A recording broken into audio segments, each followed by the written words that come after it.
សូមក្រាបបង្គំប្រ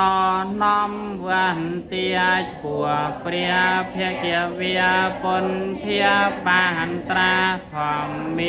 និយម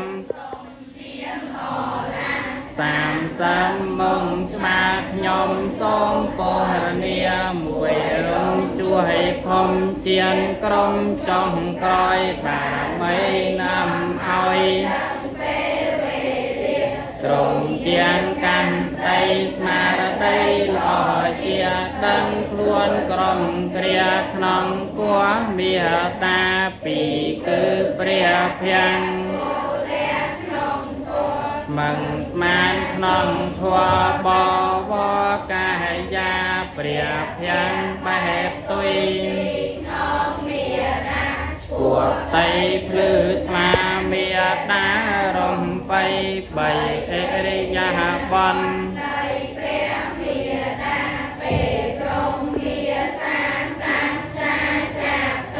មេតាត្រង់ឈរខ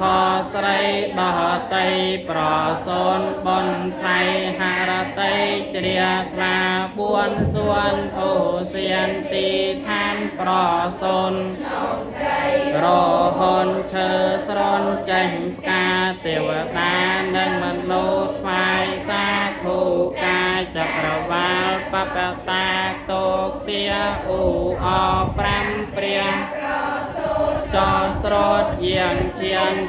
7ចំហ៊ានឈួរទៅអនដល់ត្រួនក្រុមទេឋានទៅបានបន្តបន្លើសីហានាន6ប្រមើលតតមើលនេះមិន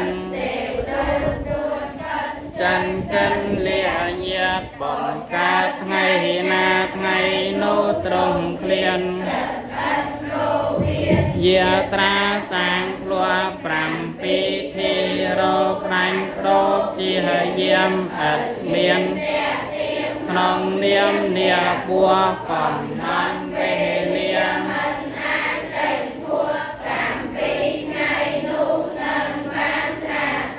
8មហេសីគំសោយបាយយ៉ាក្នុងថ្ងៃត្រង់ច្បាស់ទីពឹងបាយយ៉ាថាមានផ្សាយព្រះថ្ងៃដឹងប្រាស់ដឹងបានបនមហេមា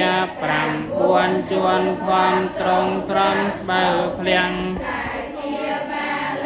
គួងតាំងភាវនានៅគល់ពុទ្ធិប្រឹង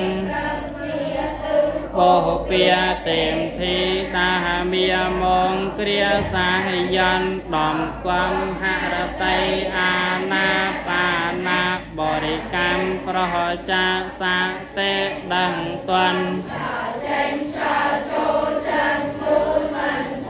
ដំណើរជាវាន់ច័ន្ទឆ្លងកាមាចាំសប្តាហ៍ក្រោយបន្តទៀតយើងនៅសល់20ទៀត